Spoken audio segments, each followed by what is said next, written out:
Anirudh stood alone beneath the stupa, staring at the flame inside the crystal lotus.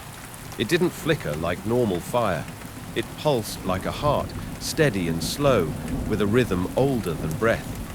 Every time he looked at it, his own thoughts scattered like dust. He couldn't remember his own voice unless the flame allowed it. He returned again that night, stepping over the bones of a dead priest that hadn't yet finished rotting. The smell was sweet and sharp, but the flame had changed him. He didn't flinch. His feet left no prints on the temple floor anymore. The walls, once covered in ancient hymns and images of gods and dharma wheels, had warped. They twisted in spirals now, melting into shapes that moved when no one watched. He didn't even bother with a torch. The flame lit the staircase with its breathing glow. He had stopped bringing sacrifices in sacks. Now they followed him willingly, hypnotized, wordless. That night he brought a girl from the eastern quarter. She had once sung prayers for the dawn. Her voice was gone now. Her eyes were glazed with the flame's light. When he laid her down before the crystal lotus, the fire surged. The girl's mouth opened wide. No scream came out, only a sigh, soft, accepting. The flame fed, and it gave Anirudh more. He saw what lay beyond the walls of Amaravati, across the jungle and desert, where temples knelt in dust and bones whispered forgotten truths. He saw his own face on the walls of ancient ruins that had not yet been built. The ashwalkers multiplied. No one knew where they came from. They just appeared, standing in alleys, beside wells, inside homes, always watching. They made no sound, didn't blink, didn't sleep. Some people began worshipping them. Others killed themselves just to escape their silent gaze. Anirudh stopped pretending to be a boy. He didn't eat anymore. He no longer slept. His body had become something else, something harder. He moved like smoke and fire. When he spoke, people dropped to their knees, bleeding from the ears. He didn't need to raise his voice. The air bent for him. The city's king sent warriors to destroy the stupa. They came with fire, blessed weapons, and holy water. None returned. Only their armor did, bent inward, melted, and soaked in something thick and dark. Amaravati's gates were sealed. No one was allowed to leave, but people vanished anyway. Whole households gone in the night. Some claimed they were devoured by the city itself. Others believed Anirudh was building an army below the ground in the breathing tunnels that spread like veins beneath the temple. The king ordered a great yagna, a fire sacrifice to cleanse the city. The Brahmins built a massive altar. They chanted for days. On the seventh day, the sky cracked open. It didn't rain, it bled. Red water poured from the heavens. The Brahmins tore their own tongues out. The altar split in half, and from its center, another ashwalker climbed out. Anirudh watched from the top of the broken palace. He smiled. His teeth were not his own anymore. At the flame's request, he brought it something new. A book. Not just any book, but a scroll sealed centuries ago, written in ash and sinew, hidden in the temple of blind monks. He had found it in a dream. The dream told him where it was buried, deep beneath the statue of Vishwakarma, the divine architect. He dug it out with his own hands. The scroll screamed when he unwrapped it. He read it aloud to the flame. The words didn't belong to any language spoken by men. They were sounds that shook stone. Trees bent away, birds dropped mid-flight. The stupa itself groaned as if the earth below were trying to run. After the reading, the flame laughed, not just in his mind, but in the room. The air twisted and the shadows clapped. That night, the statues in Amaravati moved. Not just twitched or shook. They walked. They bled. They screamed. Temples once holy, filled with the howling of gods long abandoned. The ivory elephants carved by Anirudh's father trampled a village in the south quarter. Stone apsaras danced through the streets, their eyes black and endless. Anirudh didn't stop them. He guided them. With his voice, he made them kneel. They obeyed. They had always belonged to the flame, and now so did Amaravati. The last resistance came from a group of warrior monks who had lived in the hills beyond the river. They were called the Thousand Breath Brotherhood.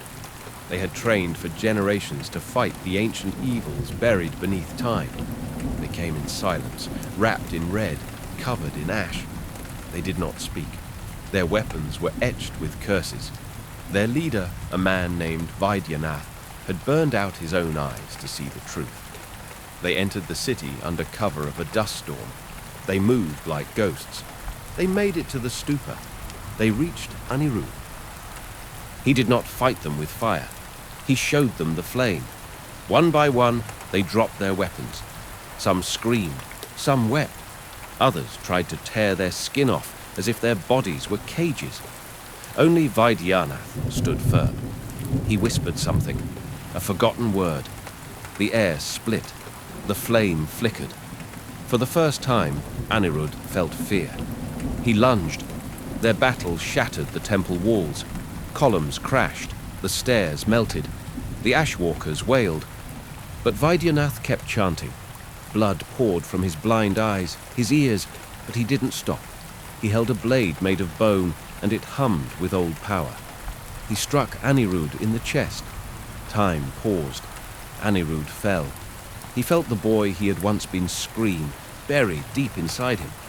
For a second, he saw his mother's face, her hands carving a lotus, her voice singing a hymn.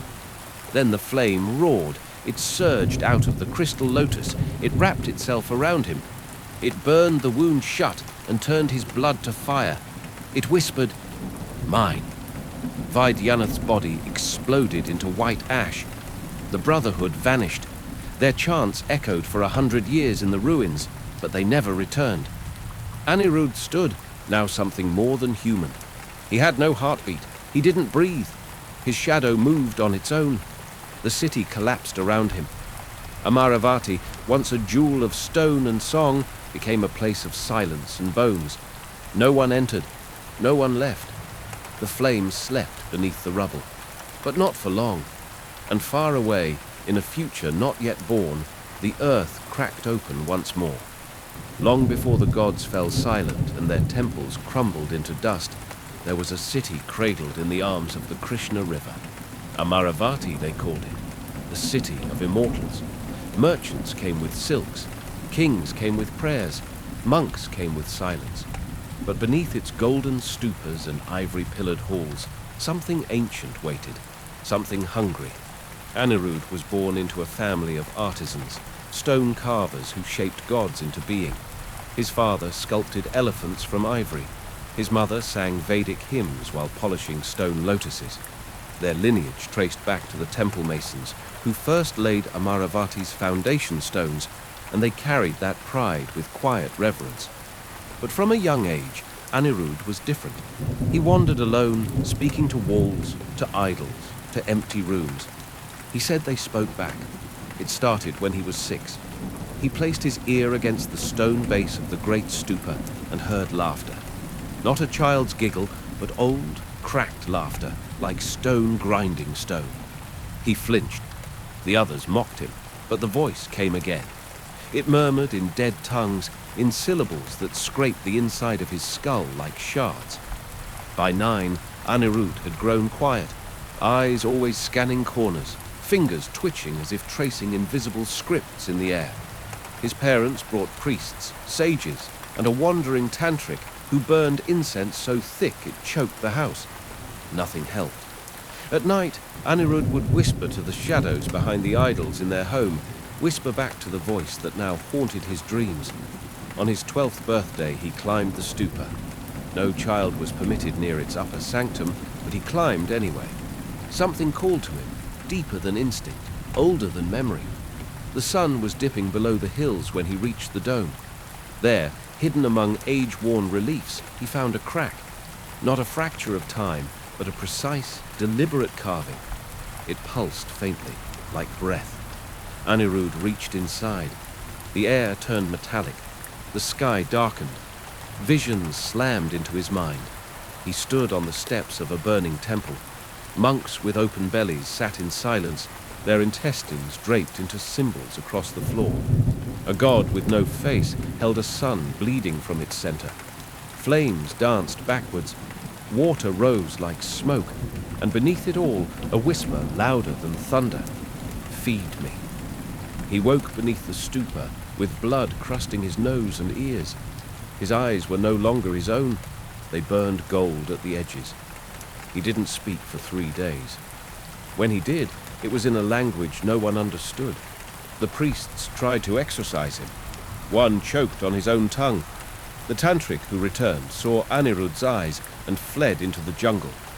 Soon after, Amaravati began to change.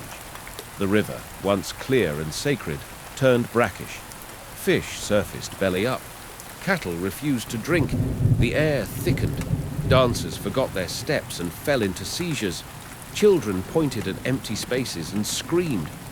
At night, a droning sound echoed through the alleys, low, bone-deep humming, as if the earth beneath the city were chanting in its sleep. Then came the ashwalkers. They arrived silently.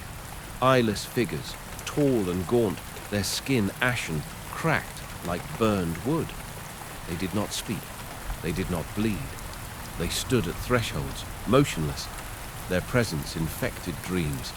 The priests called them omens. The old people whispered of ancient punishments. One stood outside Anirudh's home. His mother offered it rice.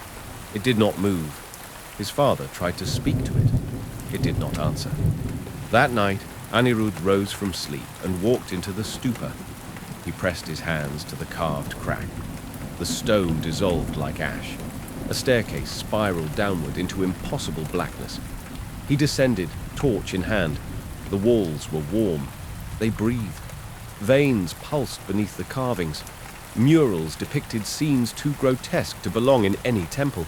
Gods torn open, their innards feeding trees with human limbs. At the center was a crystal lotus. Inside it burned a flame. Small, flickering, but ancient, alive. "Feed me," it said. He did. He offered it a cut from his palm. The blood sizzled on the crystal. The flame surged, casting shadows that danced like beasts. It licked his mind.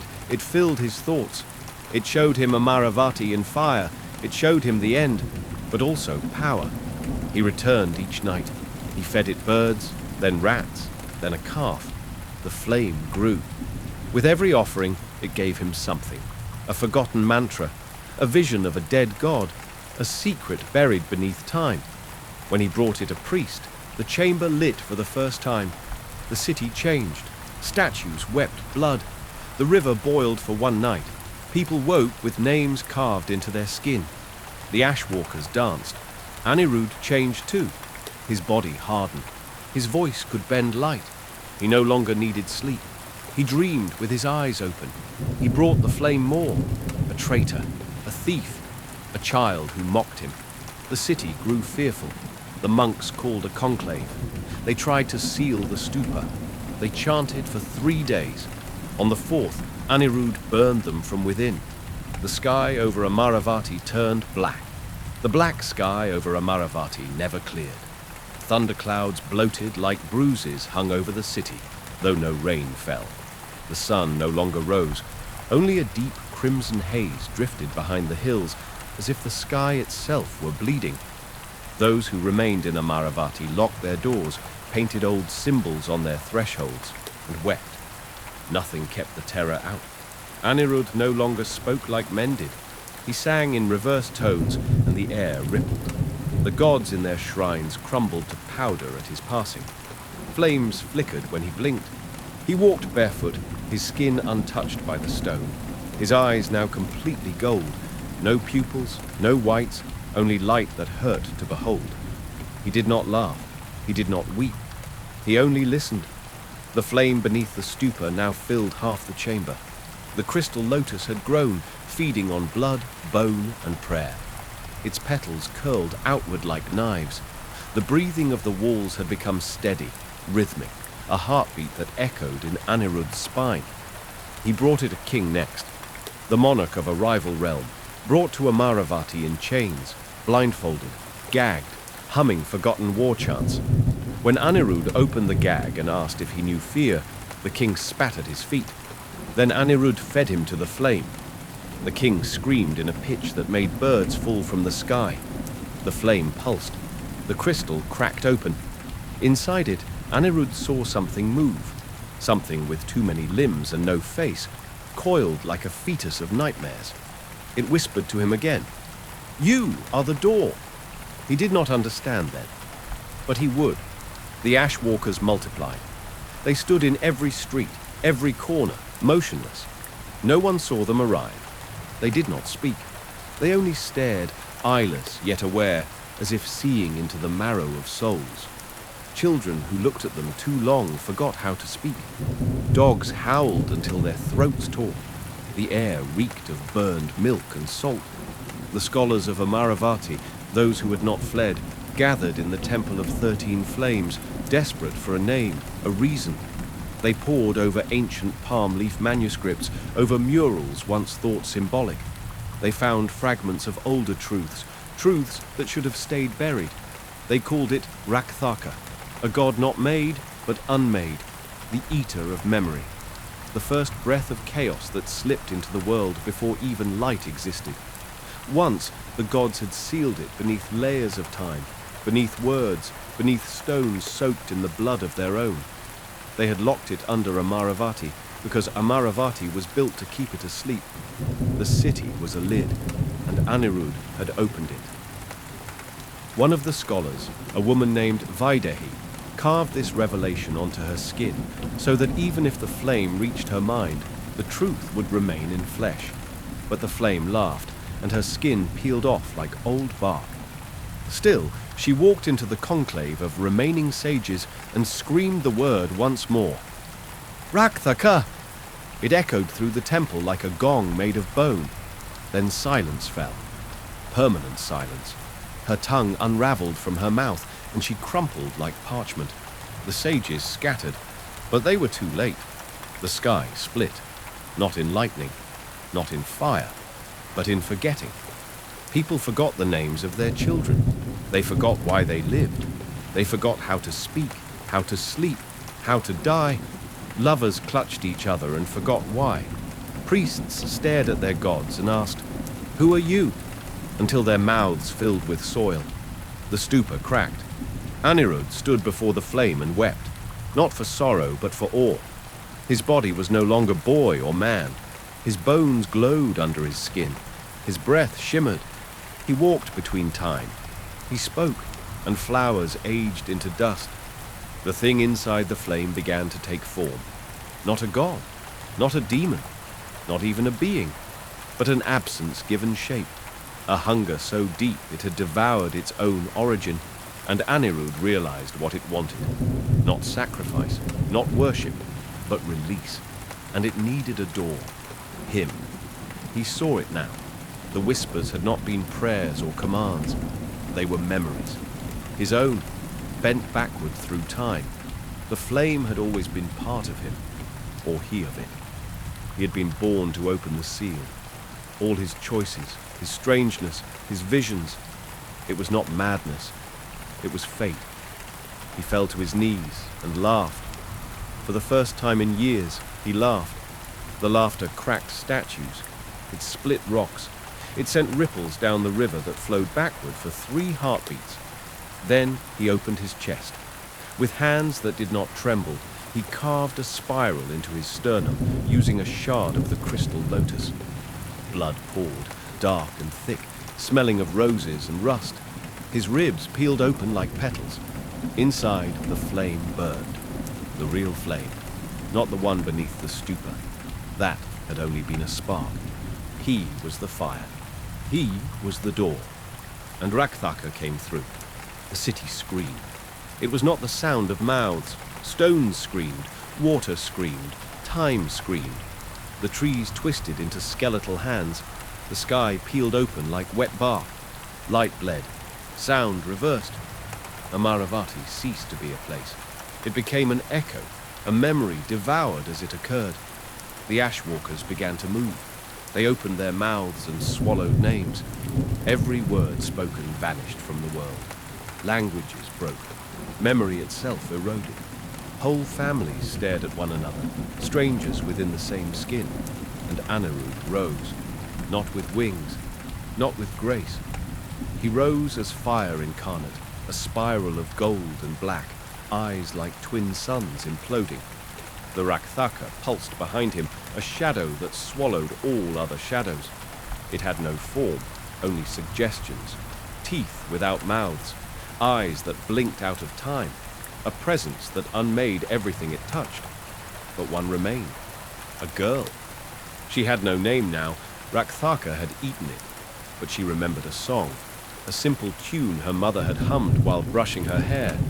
That song had no words, no name, but it was hers. She sang it, a single melody against the roar of forgetting, and the flame paused. It shuddered. Anirudh turned. He looked at her, not with rage, not with fear, but confusion. For the first time since his 12th birthday, he did not understand something. The girl's voice cracked, but she kept singing. The song wound through the ruins of Amaravati, curling around broken pillars, bleeding into shattered bells, and something in the air recoiled. Not the Rakthaka, but something beneath it, older, the memory of light. Anirudh staggered. The flame inside him flickered. He felt warmth, not the heat of burning, but the warmth of a hand held in silence, of a voice in the dark, of love. He screamed, and the world cracked again. This time, not from destruction, but from choice. He fell to his knees. He reached into his own chest and pulled the flame out. It did not want to go. It writhed. It fought. It showed him endless worlds he could rule, timeless power he could command. But Anirudh was no longer a child. He was no longer the door. He was the key, and he turned himself shut. With one final breath, he whispered the last true word ever spoken in Amaravati, a word that meant enough, and the world swallowed itself. Silence, not the dreadful silence of Rakthaka, not the forgetting silence that stripped memory bare. This was a softer thing, a silence like fresh snow, like the last exhale of a dying sage. It wrapped what remained of Amaravati in a shroud of stillness. The flame was gone. The ashwalkers vanished with it. The sky stopped bleeding. The river slowed as if stunned by its own survival. And the girl, the nameless singer, stood alone in the city of ghosts. All around her, Amaravati was ash. Ivory towers blackened and broken. Stupas cracked open like eggshells. Statues wept soot. The great temple bells lay in pieces, tongues torn out, and Anirudh was nowhere. But something remained of him. A circle of scorched stone where he had knelt. In the center, a lotus, no longer crystal, no longer a flame, just a simple stone flower, grey as dusk. She picked it up. It was warm, and she remembered. She remembered his name. She did not know how. It had been eaten, but it returned like a taste in the mouth, a word at the edge of waking. Anirudh, the boy who became the fire, the door who chose to close himself. The girl, still nameless, walked through dust, through bones, through the ribs of a city that had once held the world in awe. She found survivors, a child hiding beneath a collapsed shrine, a blind woman clutching a bronze idol, a madman painting circles in blood, whispering stories of gods who once knew their own faces. They followed her, not because she commanded them, but because they had nowhere else to go. And slowly, they began to rebuild. Not Amaravati. That city was dead, but something simpler, smaller, a village of memory. They built huts where temples had stood. They planted crops where statues once loomed. They sang to the river, even though it no longer sang back. And each year, on the night the sky once bled, they lit a single fire, a small one. No sacrifices, no chants, just warmth.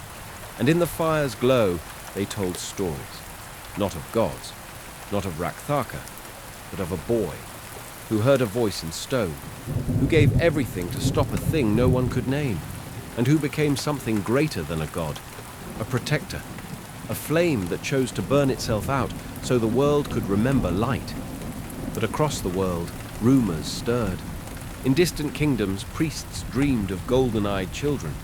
In the southern sands, a wandering ascetic found a cracked lotus buried in glass. In the far north, near the cliffs of ice, a scholar deciphered a dead tongue that whispered of the unlit flame. And in the deepest jungle, something stirred. The wind carried a whisper, so soft it barely touched the leaves, but the trees remembered, and the ground listened. Feed me. Generations passed. The villagers who rebuilt Amaravati had children. Those children had children of their own. The flame became myth, and myth became fable. Only the oldest remembered the truth, and even they were unsure where memory ended and dream began. But in the farthest edge of the continent, where the trees grew thick as night and the air buzzed with voices never human, a boy named Kaushik was born. He came from no lineage of priests or sculptors. His mother was a hunter, his father long gone. He grew up climbing trees, chasing monkeys, and sleeping under stars that flickered like dying eyes. Kaushik saw things, not like Anirudh had. He didn't speak to stones or dream in forgotten languages, but he could feel where the world was thinnest. He would pause mid-step when walking through forest paths and say, "There's something buried here." And sometimes he dug. He found things, bones shaped like prayers, coins with faces no one could name, and once a lotus, grey stone, warm to the touch. He kept it. At night, Kaushik would hold it and watch shadows dance across the ceiling. His dreams turned strange. He saw a boy with gold-rimmed eyes staring into a void that looked back. He saw temples collapse, not from fire or time, but from silence. He heard a voice, not with his ears, but in the cracks between his breaths. You were born to open the door. He didn't understand. Not yet. But he stopped speaking after that. His village called him cursed. He wandered the forest alone. And one day, he vanished. Deep in the jungle, farther than any map dared draw, Kaushik followed something older than instinct. The trees whispered. The roots parted. And there, beneath a hill of stone and vines, he found it. A ruin. Not Amaravati. That city was dust, but something beneath it. Something the city had been built to guard. He entered. The door wasn't made of wood or metal. It was made of sound.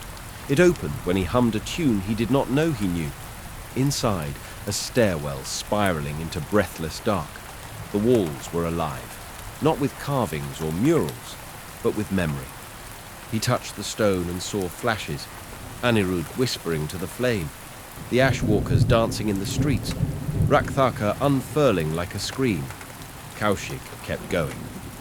At the bottom, he found a chamber. No light, no sound, only the stone lotus.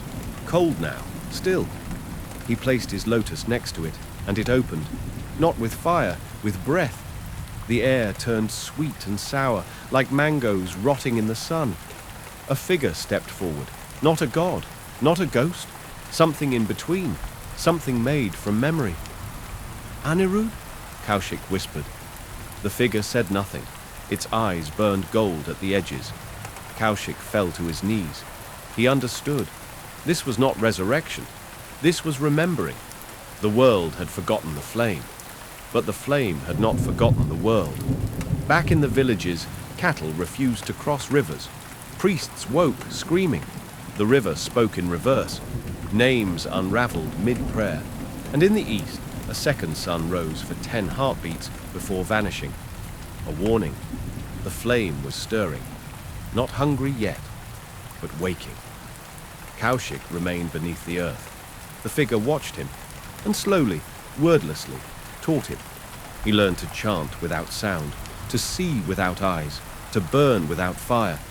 His skin hardened, his breath shortened, his dreams became sharp, not visions, weapons.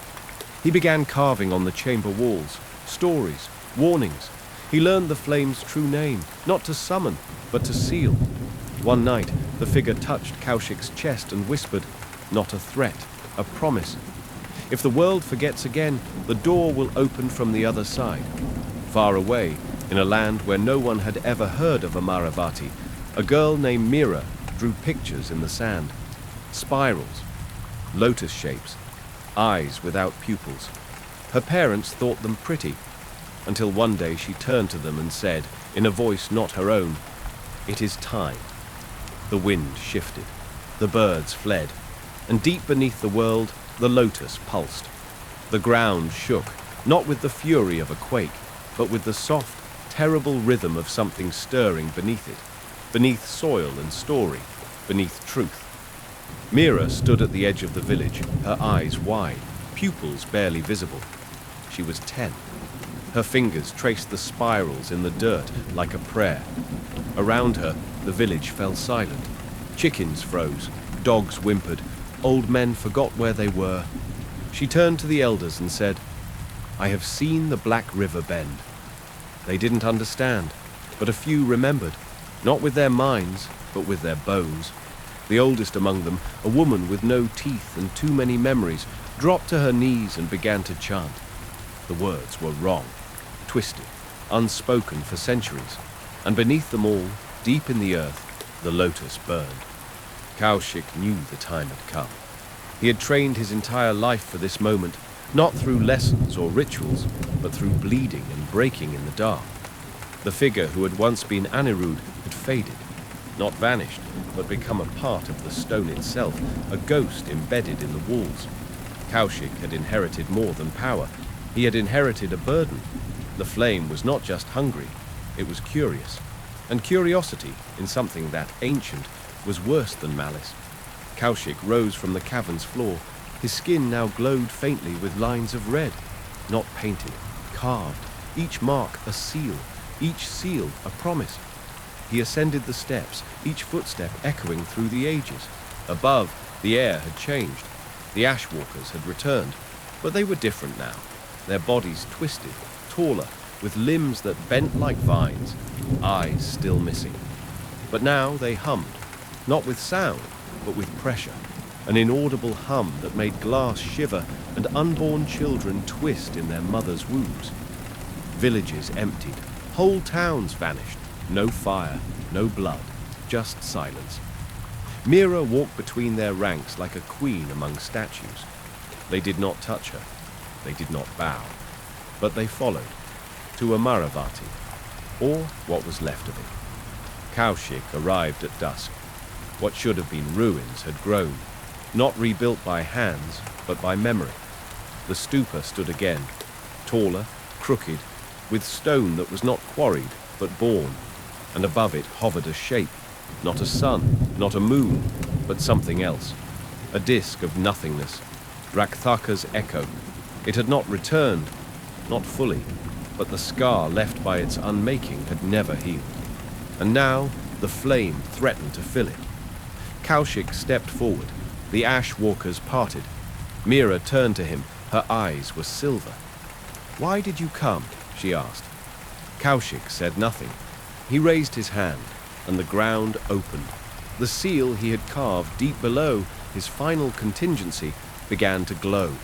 The earth moaned, the air twisted, the ashwalkers screamed without mouths. Mira stepped forward, her hair rising like smoke. "You would kill the flame again." "It is not meant to live," Kaushik said. "It is older than meaning," she replied. Then they fought, not with blades, not with fists, but with memory. Mira summoned the childhood of mountains. Kaushik answered with the last breath of extinct stars. She tore pieces from time and hurled them like stones. He caught them with bare hands and broke them into stillness. The ashwalkers began to unravel. One by one they cracked into dust. "Not death! Release!" Mira screamed, and from her mouth poured the chant of unbirth. The sky split, the stupa shattered again, for the 100th time in its long, cursed history. The flame emerged, no longer small, no longer hiding. It rose, a column of fire shaped like a lotus, burning with voices. It spoke in 1,000 tongues at once, all wrong, all holy. Kaushik bled from his ears. Mira dropped to her knees. The flame turned to him. "Why do you fight me, child? I gave you the gift of seeing." "You gave me the burden of remembering," Kaushik replied. "Then forget." And the flame tried to erase him. But Kaushik had been waiting for that.